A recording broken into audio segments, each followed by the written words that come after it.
Today, we're taking you through the once gritty, now trendy 12th arrondissement of Paris. Located in the east of the capital, the area was exempt from taxation for generations, making it a haven for artisans and incredible markets like this one, the marché.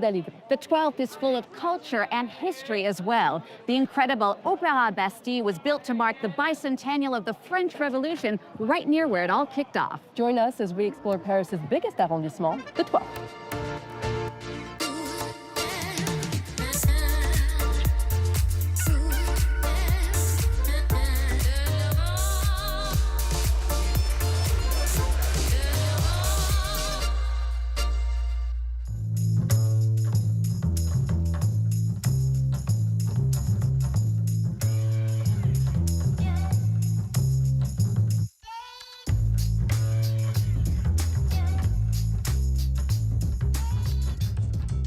The most famous monument in the 12th is this one. This massive bronze column with a gold genie on top is actually open to the public, and there's a spiral staircase inside that's being restored right now. The July column, as it's known, pays tribute to Parisians who died on the barricades. Some of them are buried in a crypt inside, and their names are inscribed in gold on the outside. And though the July column stands right in the center of Place de la Bastille, it actually has nothing to do with the original French Revolution of 1789. It started right here.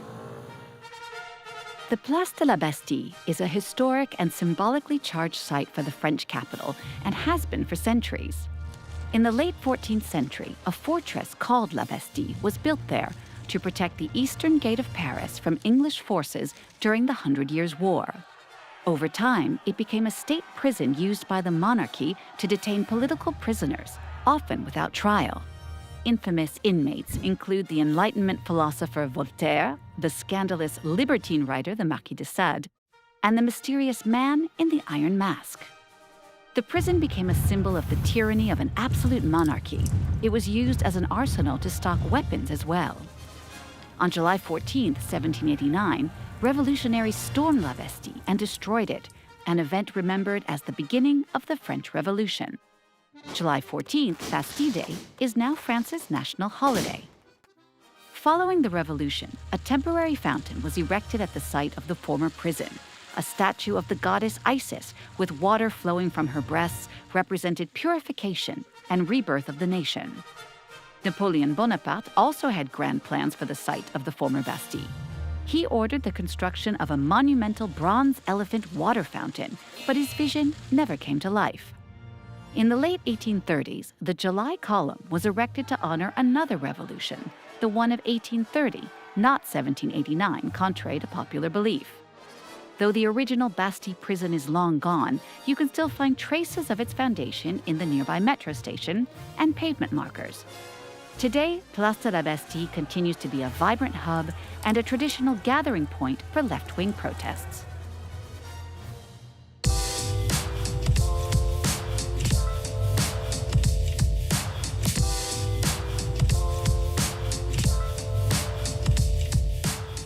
Exactly 200 years after the riot that started the French Revolution, the Place de la Bastille became home to one of the biggest opera houses in Europe. With its cutting-edge technology and massive stage, the Opéra Bastille became the ultra-modern big sister to the traditional Opéra Garnier, which is located in the 9th arrondissement. The Bastille has a high-tech orchestra pit with an elevator floor, an enormous backstage area that is 6 times bigger than the stage itself, and every one of its 2,700 seats gives you an incredible, unrestricted view. Unless you have someone tall in front of you. Now, while you're sure to see a spectacular show at the Opéra Bastille, the history of this iconic opera house was filled with controversy.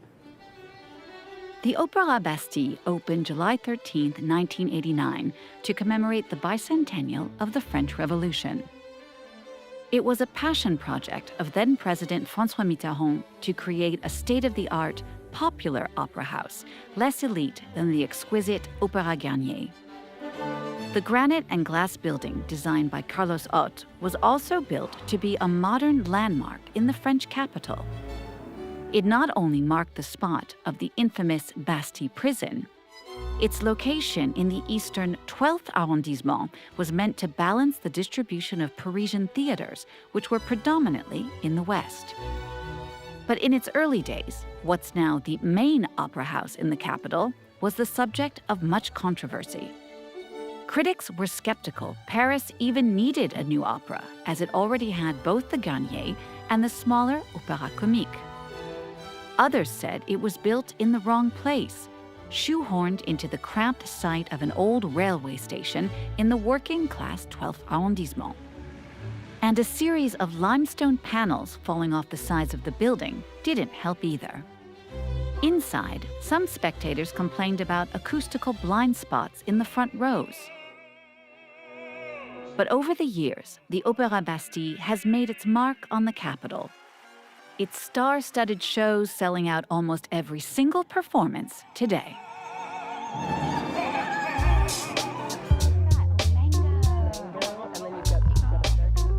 Ok. Ah oui. Et on s'en va. Ok. Okay.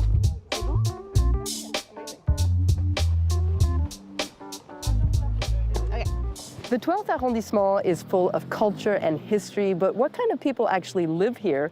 Well, to find out more, we're joined by official tour guide Solène Collat. Bonjour. Bonjour, thank you so much for being with us today. You give guided tours of the 12th arrondissement. Yes. The heart and soul of the district is the Place d'Aligre, where we are now. There's something called the Aligre lifestyle. What is that, and who lives here? So basically, Aligre is part of the district called Bastille, so it's a smaller area and it's like a village.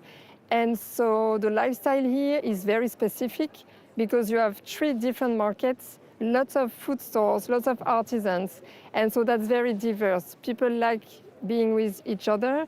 They can share coffee or wine. They can shop at the flea market or shop at the market, and it's very unique in Paris. It certainly is. And as you said, 3 markets. One of them is an indoor market. Can you show us? Let's go, I'm going to show you. Perfect. All right.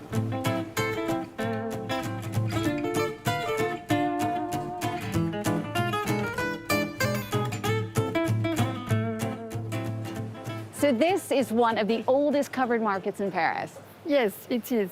So what you have around you is called Albovo, and it's been here since 1843. But before that, there was already a food market in here since before the French Revolution, which is from 1779. Wow. So there's this food market, and outside there's actually a flea market, which is the oldest in Paris. Correct. So we have several flea markets in Paris. We have at least 4 that are very famous, but they're all from the 19th century, except this one, which is much older and dates back to the 18th century. And this is the only one in Paris. They're all at the limit of Paris. And the 12th is also famous for its artisans and has been for centuries. And we're going to talk a bit more about that in our next stop. Yes, let's go.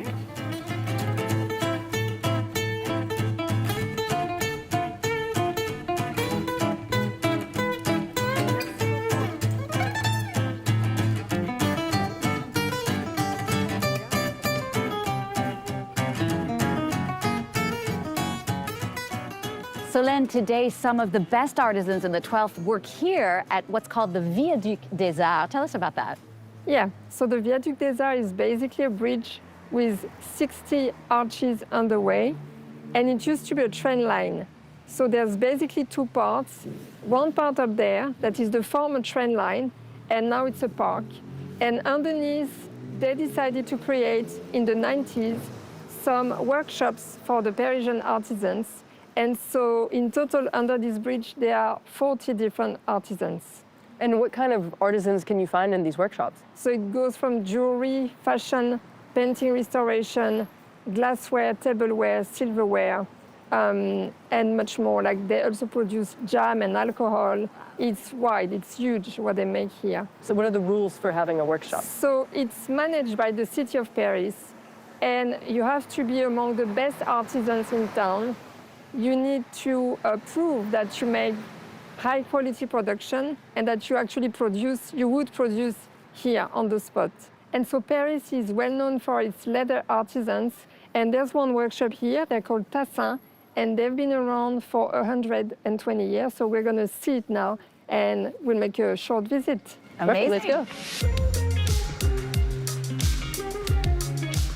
Bonjour. Bonjour. So as you can see, Laura is working on leather. She's making what we call a cordoue leather, and she's now painting the leather in color. And now we're going to see Jean-Philippe that is going to show us a very special technique.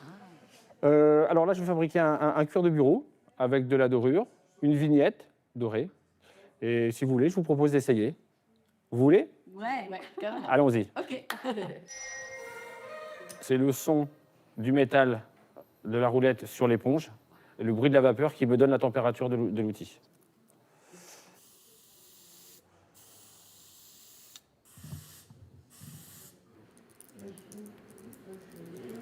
Faut pas se louper, quoi. Bah, c'est plutôt un truc à faire avant l'apéro, quoi.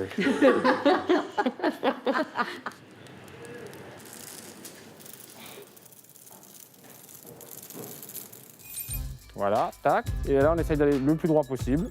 Voilà. On va aller.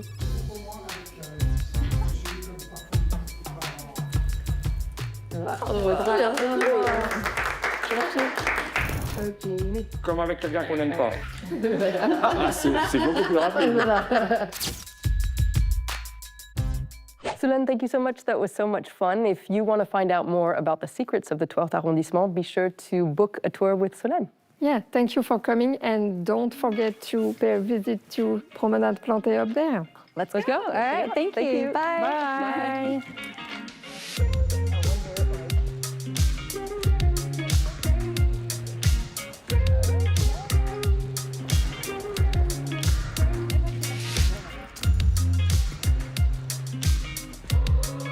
The Promenade Plantée is one of many green spaces you'll find in the 12th arrondissement of Paris. The biggest is the massive Bois de Vincennes, which is actually one of my favorite parks in Paris. Now, when the forest was added to the 12th arrondissement in 1929, it actually tripled the size of the district. The 12th is now the largest arrondissement in Paris, beating out the 16th by just 5 acres. And we'll leave you with that fun fact. Thank you so much for watching, and we'll see you soon for another Paris edition of French Connections.